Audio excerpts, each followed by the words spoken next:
আর রফিক আলা মহান বন্ধুর সাথে সাক্ষাৎ, আল্লাহ রব্বুল আলামিনের সাথে সাক্ষাতের প্রেরণায় উজ্জীবিত হয়ে দিনকে বুলন্দ করে রবিউল আউয়াল মাসের 2 তারিখে, মতান্তরে 12 তারিখে, আরও বিভিন্ন মত আছে, সোমবারে তিনি দুনিয়া থেকে বিদায় হন। প্রিয় নবী সাল্লাল্লাহু আলাইহি সাল্লামের জন্ম থেকে ওয়াফাত পর্যন্ত তার সমগ্র জীবনের পুরো বৃত্তান্ত এক নজরে জানার চেষ্টা করব ইনশাআল্লাহ তাআলা। অর্থাৎ নবী আলাইহিস সালামের জন্ম থেকে ওয়াফাত পর্যন্ত প্রতি বছরে কখন কি ঘটেছে, কখন কি কি চ্যালেঞ্জের মুখোমুখি তিনি হয়েছেন এবং কোন চ্যালেঞ্জ কিভাবে তিনি মোকাবেলা করেছেন, শুধু এক নজরে আমরা তার জীবনটাকে জানার চেষ্টা করব, যার বৃত্তান্ত বা বিস্তারিত জানবার জন্য অবশ্যই আমাদেরকে এক বা একাধিক সিরাত গ্রন্থ কিংবা কোনো সিরিজ সিরাত আলোচনা শুনতে হবে ইনশাআল্লাহ তাআলা। তার জন্মের সন সম্পর্কে নিশ্চয়ই আমরা জানি 571, মতান্তরে 570 খ্রিস্টাব্দ। এই সনে তিনি জন্মগ্রহণ করেছেন, যেই বছর হস্তি বাহিনী আক্রমণ চালানোর উদ্দেশ্যে ইয়েমেন থেকে এসেছিল মক্কায়, এবং আল্লাহ রাব্বুল আলামিন সূরা ফিলের মধ্যে যে সম্পর্কে বিস্তারিত আলোচনা করেছেন, সেই হস্তি বাহিনীর বছর অর্থাৎ আমাল ফিল যেটাকে বলা হয়, সেই বছর নবী করিম সাল্লাল্লাহু আলাইহি সাল্লাম জন্মগ্রহণ করেছেন এবং দুনিয়ার আলো তিনি দেখেছেন। জন্মের কয়েক মাস আগেই ভালোবাসার জন্মদাতা পিতা আল্লাহ রাব্বুল আলামিন তাকে দুনিয়া থেকে নিয়ে যান, মাতৃগর্ভেই তিনি বাবাকে হারান। এরপর যথারীতি বাবার পক্ষ থেকে দাদা অভিভাবক হয়ে তার নামকরণ করেন মুহাম্মদ সাল্লাল্লাহু আলাইহি ওয়াসাল্লাম। জন্মের পর অল্প সময়ের ব্যবধানেই তার জীবনে আরও বিপদ আসে, কিন্তু জন্মের পর তিনি প্রথম মায়ের দুধের পাশাপাশি যার দুধ পান করেছেন তিনি ছিলেন সুয়াইবা নামক একজন কৃতদাসী, যিনি আবু লাহাব, তার চাচা আবু লাহাবের যিনি কৃতদাসী ছিলেন, তার দুধ তিনি পান করেন। এরপর আল্লাহ রাব্বুল আলামিনের তরফ থেকে তার জন্য বড় পরীক্ষার বিষয় হলো শৈশবে তার মাকে তিনি হারান, এবং মাকে হারান বাবার মৃত্যুর পর। বাবার মৃত্যু হয়েছিল মক্কার বাইরে, সে বাবার কবর জিয়ারতের উদ্দেশ্যে মায়ের সাথে গিয়েছেন নবী করিম সাল্লাল্লাহু আলাইহি সাল্লাম, শিশু মুহাম্মদ সাল্লাল্লাহু আলাইহি সাল্লাম। সে মদিনার কাছাকাছি এলাকায় ফেরার পথে আবওয়া নামক জায়গায় তার মায়ের মৃত্যু হয়, এবং মা আমেনা তাকে আবওয়া নামক জায়গায় দাফন করা হয়েছে। এখনও তার কবর সেখানে, মক্কা এবং মদিনার মধ্যবর্তী একটি জায়গা। সাথে কৃতদাসী ছিলেন, মাকে দাফন করে দাসীর সাথে শিশু মুহাম্মদ সাল্লাল্লাহু আলাইহি সাল্লাম মক্কায় ফিরে আসেন। অর্থাৎ বাবা মা দুজনকে তিনি শৈশবে হারিয়ে ফেলেন। আরবের মানুষের ঐতিহ্যবাহী ফ্যামিলিগুলোর, সম্ভ্রান্ত ফ্যামিলিগুলোর একটা নিয়ম ছিল যে তারা সন্তানের দুগ্ধ দানের জন্য এবং তাদেরকে গ্রামীণ কালচার, যেখানে কোনো প্রকার সংমিশ্রণ নাই, বিশেষ করে ভাষার কোনো সংমিশ্রণ নাই, সেই জায়গায় বাচ্চাকে পাঠানো হতো ছোটোবেলায়, যাতে করে সে সেটাকে রপ্ত করতে পারে। মক্কা যেহেতু হজের স্পট হওয়ার কারণে, কাবার কারণে বিভিন্ন দেশ থেকে মানুষ আসে, বিভিন্ন ভাষাভাষী আসে, আরবের বিভিন্ন প্রান্ত থেকে আসে, একেবারে পিওর মক্কাভাষীর যে ভাষা, সেই ভাষাটার মধ্যে কিছুটা সংমিশ্রণ এখানে ঘটবার শঙ্কা আছে, এই জন্য শিশুকে বাইরে পাঠানো হতো। সব মিলিয়ে শৈশবের একটা সময় হালিমা সাদিয়া রাদিয়াল্লাহু তাআলা আনহা তার দুধ মাঝে তার কাছে তিনি বড় হন, এবং দুধ পানের পরও আরও কিছুকাল তিনি সেখানে কাটান। বয়স যখন 4, তখন তার জীবনে বক্ষ বিদীর্ণের ঘটনা ঘটে। আপনারা যারা সিরাত পড়েছেন, সিরাত গ্রন্থ পাঠ করেছেন, আপনারা জানেন নবী সাল্লাল্লাহু আলাইহি সাল্লামের জীবনে 4 মতান্তরে 2 বার তার বক্ষ বিদীর্ণের ঘটনা ঘটেছে। বক্ষ বিদীর্ণ হলো ওপেন হার্ট সার্জারি। আল্লাহ রাব্বুল আলামিন জিবরিল আলাইহিস সালামকে পাঠিয়েছেন, এবং জিবরিল আলাইহিস সালামকে পাঠানোর পর শৈশবে মুহাম্মদ সাল্লাল্লাহু আলাইহি সাল্লামকে একবার মা হালিমার কাছে যখন ছিলেন, তখন বাচ্চাদের সাথে খেলাধুলা করছেন, জিবরিল আসলেন, তাকে ধরে শুইয়ে দিলেন এবং তার বক্ষ বিদীর্ণ করে ভেতর থেকে তার বিভিন্ন অর্গান বের করে সেগুলোকে জান্নাত থেকে আনা পানি, জিবরিলের সাথে আনা পাত্র, সেটাতে পরিষ্কার করে রেখে আবার সেটাকে তিনি জোড়া লাগিয়ে দিলেন এবং তিনি উঠে গেলেন। অলৌকিক একটা ঘটনা, তার শৈশবে বারে বারে 4 বার, কোনো কোনো ইতিহাসবিদদের মতে 2 বার সেটি ঘটেছে। এরপর বয়স যখন 7, এই বক্ষবিদীর্ণের ঘটনা মূলত আল্লাহ রাব্বুল আলামিন ঘটিয়েছেন। তাকে যেহেতু নবী করা হবে, তাকে আল্লাহ রাব্বুল আলামিন অলৌকিকভাবে তার মধ্যে কিছু জিনিস ঘটিয়ে তাকে, তার পরিবারকে, মক্কাবাসীকে বার্তা দিচ্ছিলেন যে এই শিশু অন্য 10টি শিশুর মতো নয়, এ আল্লাহর নবী হবেন, আল্লাহ রাসূল হিসেবে মনোনীত, অতএব সেই জায়গা থেকে আল্লাহ তাআলা বার্তা দিতে চেয়েছেন। তার বাইরেও নবী করিম সাল্লাল্লাহু আলাইহি সাল্লামের ভেতরকার যে তার মানুষ হিসাবে আল্লাহ তাআলা তাকে যে সৃষ্টি করেছেন সেটাকে অতি মানবীয় পর্যায়ে নেওয়ার জন্য এটা এক ধরনের অপারেশন এবং আল্লাহর পক্ষ থেকে একটা কুদরতি ব্যবস্থাপনা ছিল। বয়স যখন 7, মাহারা হয়ে এখন একমাত্র অভিভাবক, একমাত্র দেখাশোনা করার মানুষ আব্দুল মুত্তালিবের সাথে তিনি বসবাস করতেন। মাত্র 1 বছরের ব্যবধানে 8 বছর বয়স যখন, তখন দাদা আব্দুল মুত্তালিবের মৃত্যু হয়। বয়স যখন 12, 8 থেকে 12, এই পুরো সময়টা চাচা আবু তালেবের অধীনে তিনি বড় হন এবং আবু তালেব তার অভিভাবকত্ব করেন। চাচা আবু তালেবের সাথে 12 বছর বয়সে সিরিয়ায় ব্যবসায়িক সফর সঙ্গী হিসাবে চাচার সাথে যান। সেখানে পথে বুহাইরা নামক যে পাদ্রী ধর্মযাজক, তিনি তাকে দেখে ভবিষ্যৎবাণী করেছিলেন যে এই শিশু ভবিষ্যতে নবী এবং রাসূল হিসাবে আবির্ভাব ঘটবে, এবং তার ভিতরে সেরকম কিছু আলামত তিনি দেখতে পেয়েছেন যেগুলো তার ধর্মগ্রন্থে ইনজিলে তিনি পাঠ করেছেন। তিনি খ্রিস্টান ধর্মের যাজক ছিলেন, যে আমাদের ধর্মগ্রন্থ বলছে একজন নবী আসবেন, তার এই আলামত থাকবে, শিশুর মধ্যে তা বিদ্যমান, এবং বেশ কিছু অলৌকিকত্ব তিনি দেখে ফেলেছেন। দেখে বলেছেন যে এই শিশুকে সাবধানতার সাথে রাখতে হবে, সে নবী এবং রাসূল হিসাবে আগমন করবে, আবির্ভাব হবে। বুহাইরা নামক এই পাদ্রীর ভবিষ্যৎবাণী নিয়ে 12 বছর বয়সে নবী সাল্লাল্লাহু আলাইহি ওয়াসাল্লাম সিরিয়া থেকে মক্কায় ফিরে আসেন। এরপর তার বয়স যখন 14, 15 অথবা 20, তখন হরবুল ফুজার নামে ঐতিহাসিক একটা বড় যুদ্ধ হয়েছিল মক্কার অদূরেই। সেই হরবুল ফুজারে তিনি অংশগ্রহণ করেছেন তার চাচাদের সাথে, যদিও তিনি যুদ্ধ করেন নাই, যোদ্ধা ছিলেন না, যুদ্ধের বয়সও হয় নাই, শুধু চাচাদের সাথে গিয়েছিলেন এবং ফিরে এসেছিলেন। এটা তার জীবনের একটা অংশ। বয়স যখন 20 আনুমানিক, তখন তিনি মক্কাবাসীর ঐতিহাসিক হিলফুল ফুজুল নামক যে সংগঠন তৈরি করা হয়েছিল সেটার অংশ তিনি হয়েছেন, এবং ঐতিহাসিক হিলফুল ফুজুলের চুক্তিতে তিনি অংশগ্রহণ করেছেন, তার সঙ্গে তিনি যুক্ত হয়েছেন। হিলফুল ফুজুল সম্পর্কে আমরা নিশ্চয়ই জানি যে মক্কায় বাহির থেকে আসা, হজ এবং ওমরার উদ্দেশ্যে আসা আল্লাহর ঘরের মেহমান যারা আসতো, তাদেরকে মক্কায় কোনো দুষ্ট লোক যেন কোনোভাবে ক্ষতিগ্রস্ত না করতে পারে, কেউ যেন তাদেরকে ধোঁকা দিতে না পারে, সেজন্য সে সমস্ত মানুষদের অধিকার আদায়ের জন্য, অধিকার সংরক্ষণের জন্য হিলফুল ফুজুল নামে এই ঐতিহাসিক একটা সামাজিক চুক্তি হয়, একটি সংগঠন হয়। সেই হিলফুল ফুজুলের ঐতিহাসিক সামাজিক চুক্তিতে নবী সাল্লাল্লাহু আলাইহি ওয়াসাল্লাম সংযুক্ত হন এবং তার সাথে সম্পৃক্ত হয়ে তিনি মক্কাবাসীর একটি মহৎ এবং ভালো কাজে সামিল হন। অথচ তার বয়স ছিল মাত্র তখন 20, যে বয়সে তিনি আসলে এ ধরনের গুরুগম্ভীর কাজে সংযুক্ত হওয়া তখনকার সমাজ বাস্তবতা অন্তত চিন্তাও করা যেত না।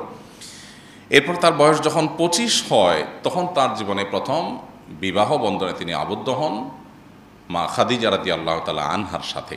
মা খাদিজা রাদিয়াল্লাহু আনহার সাথে তার সংসার চলছিল, এবং বয়স যখন 35 হয়, তখন তার বংশের নেতৃবৃন্দের উদ্যোগে যখন কাবাঘর নির্মাণ করার পর কাবাঘরের যে কালো পাথর, হাজরে আসওয়াদ পাথর, সেটা স্থাপন করা নিয়ে মক্কাবাসী কুরাইশের লোকেরা তারা যখন বিবাদে লিপ্ত হয়েছিল, তখন তিনি সবাইকে অদ্ভুত এবং অকল্পনীয় একটা আইডিয়া দিয়েছেন, যাতে পুরো সমাজের পুরো বিবাদ বিতণ্ডা থেমে গিয়েছিল। তিনি বলেছিলেন, তোমরা কে কাবাঘরের এই পাথর স্থাপন করবে, এই গৌরব কে অর্জন করবে, কে ইতিহাসের অংশ হবে, এটা নিয়ে তোমরা গণ্ডগোল ফাসাদে লিপ্ত হচ্ছ।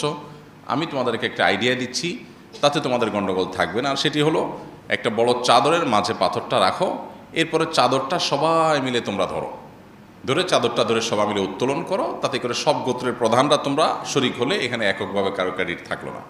এরপর নবী সাল্লাল্লাহু আলাইহি ওয়াসাল্লাম সেটাকে স্থাপন করে দিলেন, যে স্থাপন তোমরাই করেছো, আমি তোমাদের সহযোগিতা করেছি। তো এর মাধ্যমে তিনি সামাজিক বিবাদ বিতণ্ডা এটা দূর করবার জন্য ঐতিহাসিক উদ্যোগ নিয়েছিলেন। বয়স যখন 39, ততদিনে তিনি মক্কার মানুষদের কাছ থেকে আল আমিন উপাধিতে ভূষিত হয়েছেন। তার সততা, সত্যবাদিতা, আমানতদারিতা, এগুলোর কারণে ব্যাপকভাবে জনশ্রুতি হয়েছে এবং সবার কাছে প্রতিষ্ঠিত হয়ে গেছে তিনি আল আমিন হিসেবে। বয়স যখন 40, তখন তিনি নবুয়তের দায়িত্ব অফিসিয়ালি আল্লাহ তাআলার পক্ষ থেকে পাঠানো জিবরিলের কাছ থেকে বুঝে পান, এবং এরপর সূরা আলাকের 5টি আয়াত, ইকরা বিসমি রাব্বিকাল্লাযী খালাক, এখান থেকে নিয়ে 5টি আয়াত সর্বপ্রথম কোরআনের নাজিল হয়, এবং তার জীবনের নতুন যাত্রা শুরু হয়। নবুয়তের দায়িত্ব বুঝে পাওয়ার পর এখন তাবলীগুর রিসালা বা নবুয়তের দাওয়াত দেওয়া আল্লাহর পক্ষ থেকে এটা তার উপরে আবশ্যক হয়। এরপর এবং এই ঘটনা নবুয়ত প্রাপ্তির এই ঘটনা 17ই রমাদান অথবা 8ই রবিউল আউয়াল, দুটি মত পাওয়া যায়। আরও মত রয়েছে মতান্তরে এই 2 তারিখের কোনো একটা তারিখে প্রসিদ্ধ মত অনুযায়ী তিনি এই দায়িত্ব বুঝে পান। বয়স যখন তার 42 থেকে 43, এই পুরো সময়টা 41, 42, 43 এই পুরো সময়টা তিনি গোপনে ইসলামের দাওয়াত দেন। কারণ আল্লাহ তাআলা তাকে নির্দেশ করেছেন যে প্রকাশ্যে ইসলামের দাওয়াত দেওয়া যাবে না, গোপনে ইসলামের দাওয়াত দিতে হবে। কেন? কারণ হঠাৎ করে মক্কার মানুষজন এই দাওয়াত, তাওহীদের দাওয়াত গ্রহণ করা তাদের জন্য কঠিন হবে। সেজন্য তাদেরকে গোপন ইসলামের দাওয়াত নবী সাল্লাল্লাহু আলাইহি ওয়াসাল্লামকে দেওয়া নির্দেশ করা হলো। তিনি গোপন ইসলামের দাওয়াত দিলেন। সর্বপ্রথম ইসলাম গ্রহণ করলেন মেয়েদের মধ্যে তার স্ত্রী খাদিজা রাদিয়াল্লাহু তাআলা আনহা, এবং সবার মধ্যে তিনি প্রথম, অর্থাৎ পৃথিবীর ইতিহাসে প্রথম ইসলাম গ্রহণ কোনো পুরুষ করেননি। সর্বপ্রথম ইসলাম গ্রহণ করেছেন একজন নারী। ইসলামের জন্য সর্বপ্রথম জীবন দিয়েছেন যিনি, তিনিও একজন নারী। আল্লাহ তাআলা এইভাবে নারীকে বিভিন্নভাবে সম্মানিত করেছেন ইসলামের মাধ্যমে। এরপর যুবকদের মধ্যে ইসলাম গ্রহণ করেছেন সবার আগে আলী রাদিয়াল্লাহু তাআলা আনহু, আর বয়স্কদের মধ্যে, সিনিয়রদের মধ্যে ইসলাম গ্রহণ করেছেন সবার আগে আবু বকর রাদিয়াল্লাহু তাআলা আনহু। এরপর 3 বছর যখন গোপনে ইসলামের দাওয়াত চলছিল, খুব সীমিত সংখ্যক, হাতে গোনা কয়েকজন মানুষ ইসলাম গ্রহণ করেছেন। তার 3 বছর পর, অর্থাৎ বয়স যখন তার 44, তখন থেকে আল্লাহর পক্ষ থেকে প্রকাশ্যে ইসলামের দাওয়াত দেওয়ার নির্দেশ আসলো। তখন তিনি প্রকাশ্যে ইসলামের দাওয়াত দেওয়া শুরু করলেন। তার প্রকাশ্যে ইসলামের দাওয়াত দেওয়ার প্রথম দিনে, প্রথম প্রহরেই তিনি শারীরিকভাবে আক্রমণের শিকার হন। আল্লাহ তাআলা কোরআনে কারিমে যখন আয়াত নাজিল করেছেন, ওয়া আনজির আশীরাতাকাল আকরাবিন, আপনি আপনার নিকটাত্মীয় বংশের লোকদের সবাইকে সতর্ক করুন, তখন নবী করিম সাল্লাল্লাহু আলাইহি সাল্লাম সাফা পাহাড়ের চূড়ায় উঠে সবাইকে আহ্বান করেন, সবাইকে ডাকেন এবং বলেন যে আমি পাহাড়ের উপরে আছি, তোমরা নিচে আছো। সবাইকে আগে ডেকে সমবেত করেন যে সবাই একটু একসাথে হও, অত্যন্ত গুরুত্বপূর্ণ একটা ইনফরমেশন তোমাদের জন্য আছে। সবাই দৌড়ে আসলো তার ডাক শুনে, কারণ ইতিপূর্বে তিনি কখনো এইভাবে ডাকেননি। সবাই গোত্র প্রধানরা, নেতৃবৃন্দরা সবাই আসছে সমাজের। তিনি সবাইকে বললেন, আমি যে পাহাড়ের চূড়ায় আছি, এখান থেকে আমি অনেক দূরে দেখতে পাচ্ছি, তোমরা নিচে আছো, তোমরা দেখতে পাচ্ছ না। এখন আমি যদি তোমাদেরকে বলি যে দূরে আমি যে দেখতে পাচ্ছি সেখানে শত্রু বাহিনী সশস্ত্র হয়ে তারা আসছে তোমাদের মক্কা আক্রমণ করবার জন্য, তোমরা কি আমাকে বিশ্বাস করবে? সবাই সমস্যায় বলল, হ্যাঁ, জীবনে তুমি মিথ্যা বলনি আমাদের কাছে কখনো, তোমাকে আল আমিন আমরাই উপাধি দিয়েছিলাম, এই পদক আমরাই দিয়েছিলাম সবাই মিলে, অতএব তুমি যদি বলো ডেফিনেটলি তুমি দেখেই বলবে তুমি তো মিথ্যা বলো না, সো আমরা বিশ্বাস করবো ডেফিনেটলি। তখন তিনি বললেন, তারপরে পদক্ষেপ কি হবে তোমাদের? সবাই বললেন, এরপরে পদক্ষেপ হবে আমরা এই শত্রুদের মোকাবেলার জন্য সবাই ঝাঁপিয়ে পড়ব। নবী করিম সাল্লাল্লাহু আলাইহি ওয়াসাল্লাম তখন তাদেরকে বললেন, আমি উপমাটা দিয়েছি একটা কথা বোঝাবার জন্য, সেটা হলো আল্লাহ তাআলা আমাকে জান্নাত জাহান্নাম পর্যন্ত দেখবার সুযোগ করে দিয়েছেন। ওহীর মাধ্যমে আমার কাছে আল্লাহ তাআলা স্পষ্ট করে দিয়েছেন, উপস্থাপন করে দিয়েছেন জান্নাত জাহান্নাম আখিরাতের সব স্তরগুলো আমি দেখতে পাচ্ছি। আমি যেটা প্রত্যক্ষ করছি, আমি যেটা জানছি ওহীর মাধ্যমে, সে বিষয়ে আমি তোমাদেরকে সতর্ক করছি, তোমরা সে জাহান্নাম থেকে বাঁচার জন্য প্রস্তুতি গ্রহণ করো। এই যে তার অভিনব বুদ্ধিদীপ্ত হিকমাপূর্ণ দাওয়া, এটা তার প্রকাশ্যে দাওয়াতের সূচনা। এর সাথে সাথে আবু লাহাব তাকে লক্ষ্য করে বলল, তাব্বান লাকা সাইরাল ইয়াউম আলিহাযা জামাআতানা, তোমার সারাটা দিন ধ্বংস হোক, তুমি কি এই কথা বলার জন্য আমাদেরকে একসাথ করছো? আমরা তো মনে করছি কোনো ডাকাত পড়েছে, বিপদ হয়েছে।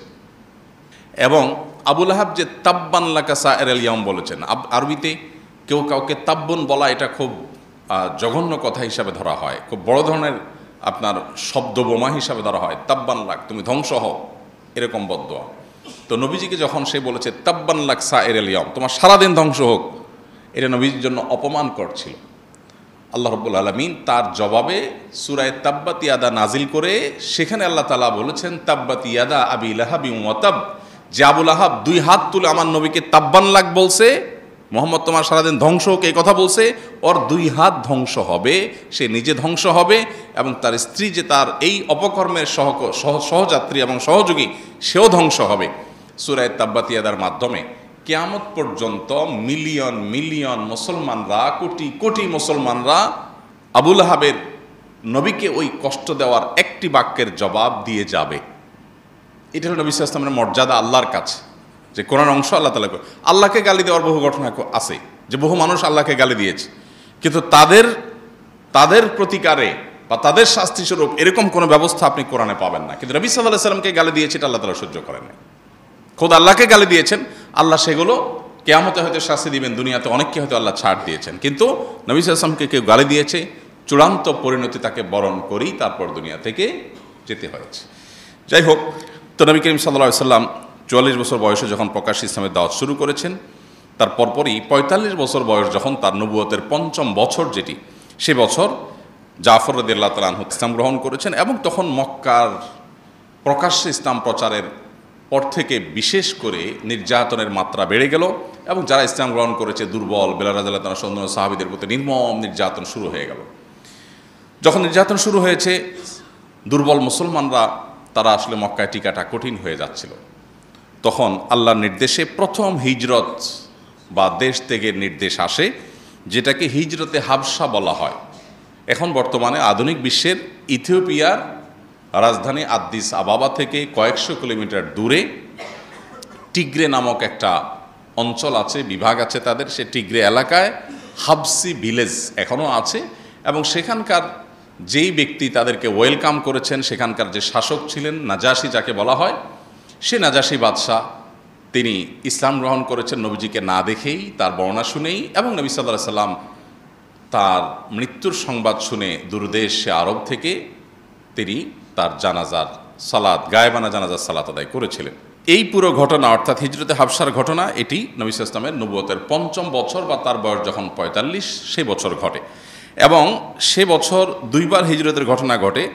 প্রথমবার হিজরতে কয়েকজন নারী পুরুষ, ১১ জন পুরুষ এবং ৫ জন নারী ছিলেন। আর দ্বিতীয় দফা হিজরতে ৮৬ জন পুরুষ এবং ১৬ জন নারী ছিলেন, এবং এদের নেতৃত্বে ছিলেন প্রথম দফাতেই জাফর রাদিয়াল্লাহু তাআলা আনহু।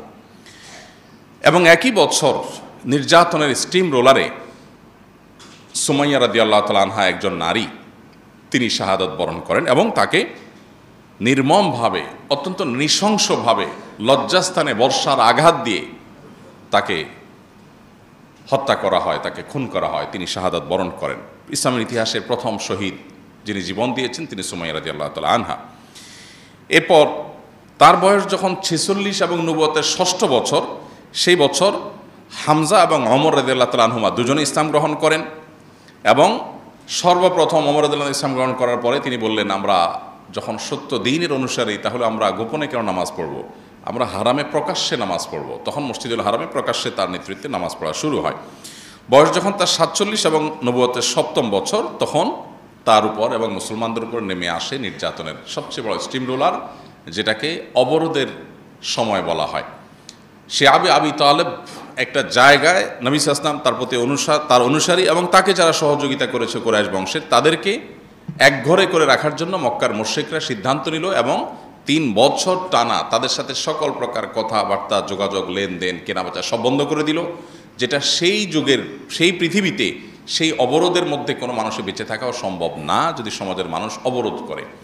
সেরকম একটা পরিস্থিতিতে অত্যন্ত করুণ পরিস্থিতি হয়েছিল, এবং মানুষ না খেয়ে সাহাবীরা কঙ্কালসার হয়ে যাচ্ছিল, মৃত্যুর মুখোমুখি হয়ে যাচ্ছিল, এবং খুব ভয়াবহ সময় পার করেছিল ৩টি বছর। এবং একটা পর্যায়ে তার বয়স যখন ৪৮ এবং নবুয়তের ৮ম বছর, তখন আল্লাহ তাআলা তার মাধ্যমে একটা অলৌকিক মুআজিজা ঘটান, যেটাকে শাকুল কামার বা চন্দ্র দ্বিখণ্ডিত হওয়ার ঘটনা বলে। মক্কার মানুষজন, শত শত হাজারো মানুষ যারা দেখেছে যে নবী সাল্লাল্লাহু আলাইহি ওয়াসাল্লাম হাতের আঙ্গুল ইশারা যখন করেছেন আল্লাহর নির্দেশে, চাঁদ দুপাশে আলাদা হয়েছে, আবার সেটা সম্মিলিত হয়েছে। কোরআনে যেটাকে আল্লাহ তাআলা বলেছেন ওয়ানশাক্কাল কামার, চন্দ্র বিদীর্ণ হয়েছে, অতএব কিয়ামত নিকটবর্তী। তো সেই ঘটনাটি ঘটেছে নবী সাল্লাল্লাহু আলাইহি ওয়াসাল্লামের নবুয়তের এই পর্যায়ে আনুমানিক। এবং তার বয়স যখন ৫০, নবুয়তের ১০ম বছর, তখন বয়কট শেষ হয়, যে বয়কট ৩ বছর ধরে চলেছিল। এবং একই বছর তার জীবনের সবচেয়ে বড় ২ সহযোগী, ভরসাস্থল, একজন বাহিরে থাকা আবু তালেব চাচা আর ভেতরে থাকা খাদিজা রাদিয়াল্লাহু আনহা, দুজনেই একই বছর মারা যান। তার জীবনের এই বছরটাকে বলা হয় আমাল হুজন বা বিপদের বছর, কারণ সবচাইতে আপন দুজন মানুষ একসাথে চলে যান।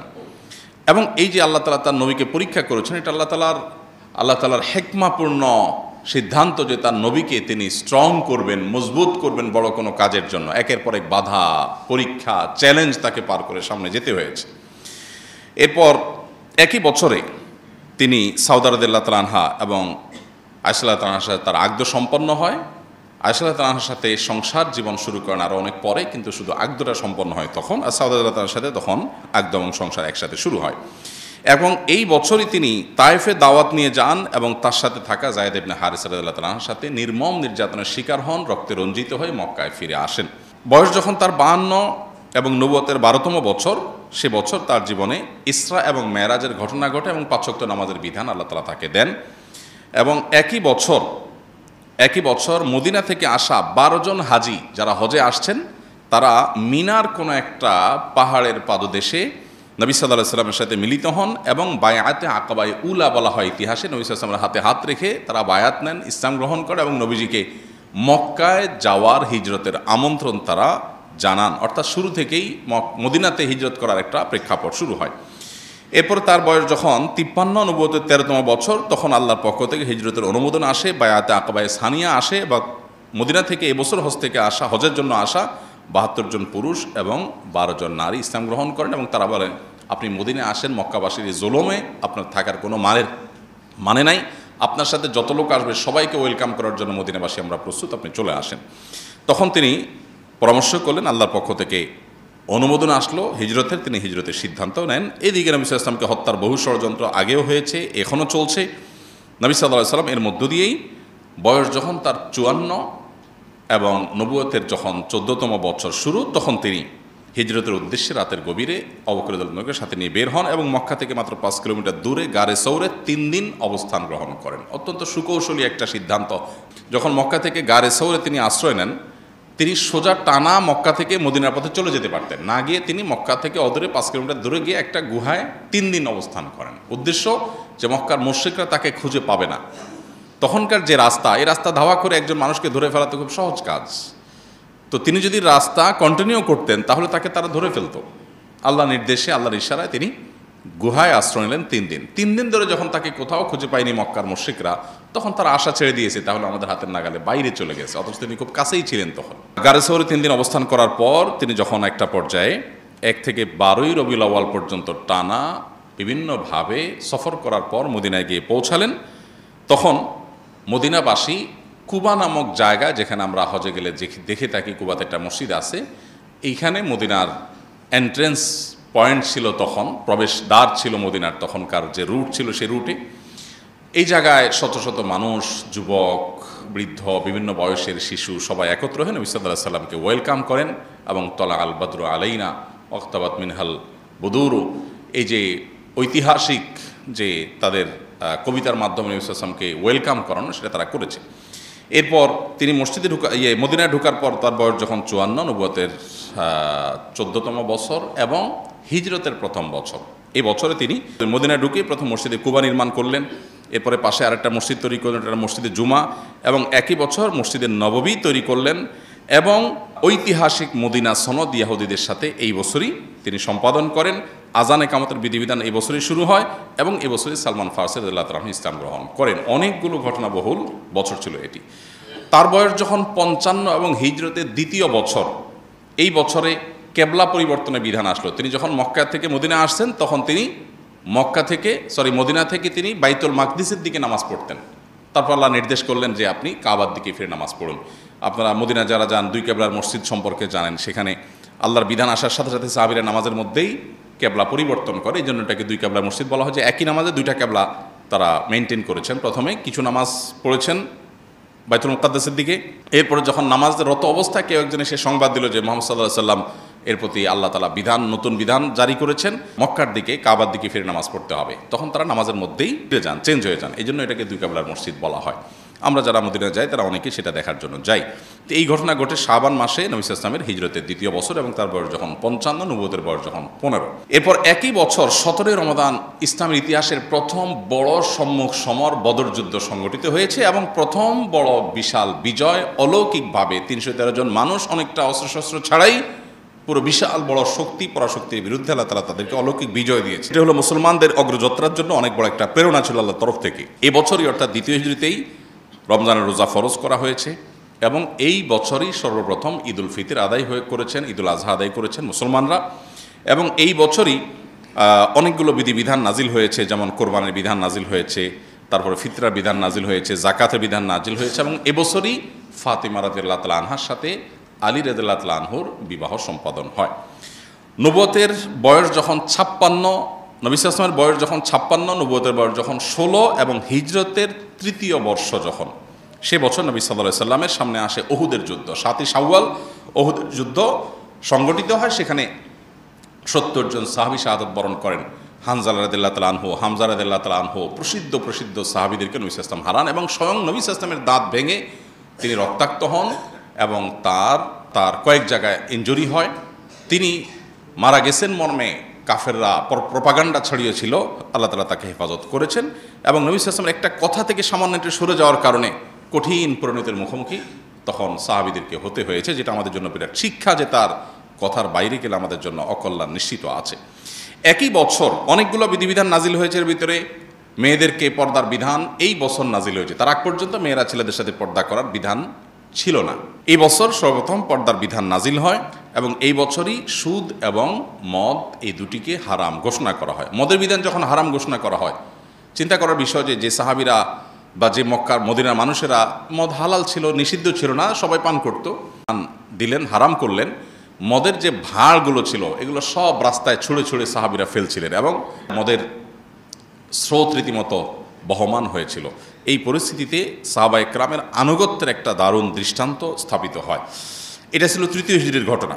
এরপরে 4র্থ হিজরিতে তার বয়স যখন 57, নবুয়তের বয়স যখন 17, সেই বছর বড় যে ঘটনা ঘটে সেটা হলো ইয়াহুদিরা, যাদের সাথে মদিনা সনদের চুক্তি হয়েছে যে এই রাষ্ট্রকে আমরা সবাই মিলে সেভ করব, আমরা উভয় মিলেমিশে বসবাস করব, এই ভূমিতে তুমি তোমার ধর্ম পালন করবে, আমি আমার ধর্ম পালন করব, তখন তারা বিশ্বাসঘাতকতা করে, এবং বনু নাজিরের বিশ্বাসঘাতকতার কারণে তাদেরকে মদিনা থেকে বের করে দেওয়া হয়, বিশ্বাস ভঙ্গের কারণে, চুক্তি ভঙ্গের কারণে। এবং একই বছরে গজওয়াত যাতুর রিকা যেটি, সেটাই সংগঠিত হয়, এবং একই বছরে আরও অনেকগুলো ঘটনা ঘটে। এরপরে বয়স যখন তার 58, এবং নবুয়তের বয়স যখন 18, এবং হিজরতের বয়স যখন 5, 5ম হিজরিতে খন্দকের যুদ্ধ গঠিত হয়। খন্দকের যুদ্ধে 1000 সাহাবী প্রায় অংশগ্রহণ করেন, এবং তারা সাকল্যে প্রায় 4.5 কিলোমিটার এলাকা মদিনার চারপাশে তারা পরীক্ষা খনন করেন, এবং সেই পরীক্ষা 5 মিটার গভীর ছিল। এই পুরো পরীক্ষা তারা অনেকটা ক্ষুধার্ত অবস্থাতে খনন করে মক্কা থেকে আসা শত্রুপক্ষ যারা মদিনাকে শেষ করতে চেয়েছে, মুসলমানদের শেষ করতে চেয়েছে, তাদেরকে তারা প্রতিহত করেন, এবং পুরো আইডিয়াটা দিয়েছিলেন পারস্য থেকে আসা সালমান ফারসি রাদিয়াল্লাহু তাআলা আনহু। এরপর এই বছরই নবী করিম সাল্লাল্লাহু আলাইহি ওয়াসাল্লামের জীবনে অনেকগুলো ঘটনা ঘটে, যেমন বনুল মুস্তালিকের ঘটনা ঘটে, যেখানে মা আয়েশা রাদিয়াল্লাহু তাআলা আনহার চরিত্র নিয়ে মুনাফিকরা কালিমা তোলে, দু একজন সরল মনা মুসলমানও সেখানে যোগ দিয়ে ফেলে। আল্লাহ তাআলা পরে আয়াত নাজিল করে তার চরিত্রের পুত পবিত্রতার কথা আমাদেরকে জানান দেন, ঐতিহাসিকভাবে যেটাকে ইফকের ঘটনা বলা হয়। এই বছরই তায়াম্মুমের বিধান নাজিল হয়, এবং এই বছরই ইয়াহুদিদের আরেকটা গোত্র বনু কুরাইজা, তাদের গাদ্দারির কারণে, তাদের বিশ্বাসঘাতকতা এবং রাষ্ট্রদ্রোহের কারণে, ওই যে চুক্তি ছিল, চুক্তি ভঙ্গ করে মুসলমানদের বিরুদ্ধে ষড়যন্ত্রে লিপ্ত হওয়ার কারণে তাদেরকে শাস্তি দেওয়া হয়, করুণ শাস্তি। এর পরের বছর হিজরির 6ষ্ঠ বছরে নবী সাল্লাল্লাহু আলাইহি ওয়াসাল্লামের বয়স যখন 59, এবং তার নবুয়তের বয়স যখন 19, সেই বছরের যে ঘটনাগুলো সেগুলোর মধ্যে থেকে ছিল ঐতিহাসিক হুদাইবিয়ার চুক্তি। নবী সাল্লাল্লাহু আলাইহি ওয়াসাল্লাম স্বপ্নে দেখেছেন তিনি ওমরা করছেন, 1400 সাহাবীকে সাথে নিয়ে রওনা দিলেন, অনেকটা অস্ত্রশস্ত্র ছাড়া ওমরার উদ্দেশ্যে ইহরাম পরে। কিন্তু হুদাইবিয়া নামক জায়গা যাওয়ার পরে মক্কার মুশরিকরা বাধা দিল যে আমরা ঢুকতে দিব না। তারা জানালেন আমরা তো যুদ্ধ করতে আসিনি, আমরা ওমরা করে আবার ব্যাক করব। তারা বলল না, আমরা ঢুকতে দিব না। নবী সাল্লাল্লাহু আলাইহি ওয়াসাল্লাম বাড়াবাড়ি না করে তাদের সাথে ঐতিহাসিক চুক্তি করলেন, যেটার নাম হুদাইবিয়া চুক্তি। যে চুক্তি বাহ্যিকভাবে মনে হয় সব মুসলমানদের বিরুদ্ধে, কিন্তু এই চুক্তি মুসলমানদেরকে মূলত অগ্রগতির দিকে নিয়ে গিয়েছিল।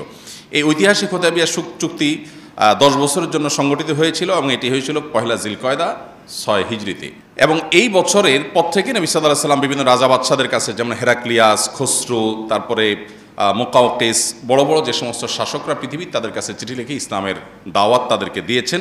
তাদের কেউ গ্রহণ করেছে, আর কেউ হঠকারিতা করেছে। যারা হঠকারিতা করেছে তাদেরকে নির্মম পরিণতির মুখোমুখি আল্লাহ করেছেন। তার বয়স যখন 60, নবুয়তের বয়স যখন 7, তখন তিনি ঐতিহাসিক খায়বার বিজয় করেছেন, ইয়াহুদিদের বিশাল বড় দুর্গের এলাকা। এবং একই বছর, আগের বছরের ওমরা হুদাইবিয়া চুক্তি অনুযায়ী পরবর্তী সাহাবীদেরকে নিয়ে কাজা করেছেন, ওমরাতুল কাজা। এবছরের সাফিয়া মাইমুন রাদিয়াল্লাহু তাআলার সাথে বিয়ে হয়েছে। তার বয়স যখন 61, নবুয়তের বয়স যখন 21, এবং হিজরত যখন 8ম হিজরি সন যখন 8ম হিজরিতে, তখন তিনি ঐতিহাসিক মক্কা বিজয়ের সুযোগ এবং নিয়ামত লাভ করেন। রমজান মাসে অনেকটা রক্তপাতহীনভাবে সারা জীবন যারা কষ্ট দিয়েছে তাদেরকে সাধারণ ক্ষমা করে তিনি মক্কা বিজয় করেন। এবং একই বছর হুনাইনের যুদ্ধে সাহাবীদের সংখ্যা অনেক বেশি ছিল, কিছুটা আত্মপ্রসাদ চলে এসেছে। কোরআনে আল্লাহ উল্লেখ করেছেন সাময়িকভাবে আল্লাহ তাআলা এক ধরনের সাহাবীদেরকে এক ধরনের পরাজয়ের স্বাদ দিয়ে আবার আল্লাহ তাআলা নবী সাল্লাল্লাহু আলাইহি ওয়াসাল্লামের নেতৃত্বে মুহূর্তের মধ্যে তাদেরকে বিজয় দেন এবং বিপুল পরিমাণ লব্ধ সম্পদ তারা আহরণ করেন। এরপরে তায়েফ অবরোধ করেন এবং সেখান থেকে প্রচুর পরিমাণ সম্পদ আহরণ করেন এবং একটা অপশক্তিকে দমন করেন নবী সাল্লাল্লাহু আলাইহি ওয়াসাল্লাম। হিজরির 9 বর্ষে তার বয়স যখন 62, মৃত্যুর মাত্র 1 বছর আগে, তখন ঐতিহাসিক তাবুক যুদ্ধ এটা তিনি নেতৃত্ব দেন এবং রোমানদের বিরুদ্ধে মূলত এটি বিশাল বড় বাহিনী হয়েছে, কিন্তু এখানে কোনো সংঘাত হয়নি। সংঘাতের আগেই, সংঘাত ছাড়াই মুসলমানদেরকে আল্লাহ বিজয় দিয়ে দিয়েছেন এবং তাদের মনে ভয় ঢুকে দিয়েছেন। তারা ভয়ে সব পালিয়ে ছত্রভঙ্গ হয়ে চলে গেছে। মুসলমানরা কোনো রক্তপাত ছাড়াই বিজয় লাভ করে ফিরে এসেছেন। এরপরে মুনাফিকদের চরিত্র এই বছর প্রকাশ হয়েছে এবং বিদায় হজের প্রস্তুতি এবং বিদায় হজের বিধিবিধান এই বছর নাজিল হয়। তার বয়স যখন 63, জীবনের শেষ বছর এবং হিজরতের 10ম বছর, সে বছর তিনি ঐতিহাসিক বিদায় হজের খুতবা, যেটা ঐতিহাসিকভাবে আজও মানব ইতিহাসের কাছে রোল মডেল, সেই খুতবায় তিনি মানবাধিকার, নারী অধিকার, শ্রমিকদের অধিকার, বিভিন্ন বিষয়ে মানুষকে সচেতন করে তিনি ঐতিহাসিক খুতবা দেন, যেটা আজও গোটা পৃথিবীতে চর্চা হয়। 1500 বছর আগের খুতবা যেন আজকের জন্য জাজ্জল্যমান এবং শাশ্বত। এবং এই বছর এবং ওই দিনই আল ইয়াউমা আকমালতু লাকুম দীনাকুম এই আয়াত নাজিল হয় যে আজকে তোমাদের দিনকে পরিপূর্ণ করে দেওয়া হলো। এবং এরপর নবী সাল্লাল্লাহু আলাইহি ওয়াসাল্লাম এই হজের পরেই যখন মদিনায় আসেন, পর থেকে তিনি অসুস্থ হয়ে গেলেন, মদিনায় গিয়ে পরিপূর্ণ অসুস্থ হলেন। এই অসুস্থতাই আস্তে আস্তে তাকে মৃত্যুর দিকে নিয়ে গেল এবং এরপর তিনি আর সুস্থ হলেন না। আস্তে আস্তে আস্তে ধীরে ধীরে তিনি দুর্বল হতে থাকলেন। একটা পর্যায়ে যখন জীবনের শেষ মুহূর্ত, তিনি বারবার আয়েশা রাদিয়াল্লাহু তাআলার কক্ষে ছিলেন এবং বারবার সেন্সলেস হয়ে যাচ্ছিলেন। যখন তার সেন্সলেস হয়ে যাচ্ছিলেন, তাকে উজু করানো হলো, মুখে পানি দেওয়া হলো, ঠান্ডা পানি দেওয়া হলে তিনি একটু হুঁশ আসে নামাজ পড়ার জন্য, কিন্তু আবার বেহুশ হয়ে যান, আবার হুঁশ আসে বহুত কষ্টে, আবার বেহুশ হয়ে যান। এভাবে কয়েক দফা হয়েছে।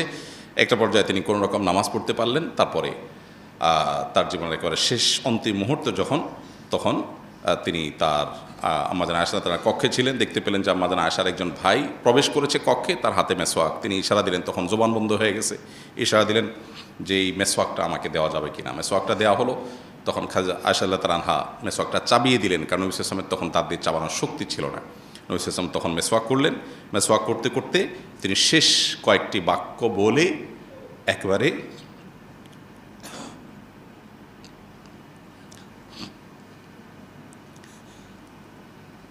আর রফিক আলা, মহান বন্ধুর সাথে সাক্ষাৎ, আল্লাহ রাব্বুল আলামিনের সাথে সাক্ষাতের প্রেরণায় উজ্জীবিত হয়ে দিনকে বুলন্দ করে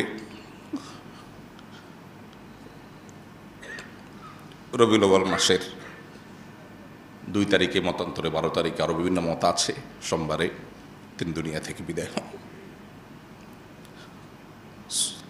সাল্লাল্লাহু আলাইহি ওয়াসাল্লাম। আল্লাহ তাআলা আমাদেরকে তার জীবন বৃত্তান্ত থেকে শিক্ষা গ্রহণ করার তৌফিক দান করুন। আমাদেরকে তার জীবন দর্শনকে পরিপূর্ণভাবে অনুসরণ করার তৌফিক দান করুন।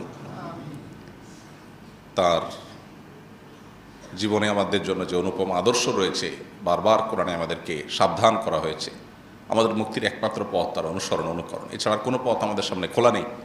অতএব মুসলমান হিসাবে নবী সাল্লাল্লাহু আলাইহি ওয়াসাল্লামের সম্পূর্ণ আদর্শকে, তার জীবনকে আমরা অনুসরণ, অনুকরণ করার চেষ্টা করব। সেটাই হবে প্রকৃত সার্থকতা আমাদের। আল্লাহ তাআলা আমাদের সবার প্রতি সেই তৌফিক আল্লাহ তাআলা আমাদের সবাইকে দান করুন এবং তিনি যে কষ্ট করেছেন, পরিশ্রম করেছেন, সারা জীবন যে ত্যাগ তিতিক্ষা করেছেন এই উম্মতের জন্য, আল্লাহ তাআলা আমাদের সবার তরফ থেকে তাকে সর্বোত্তম বিনিময় দান করুন।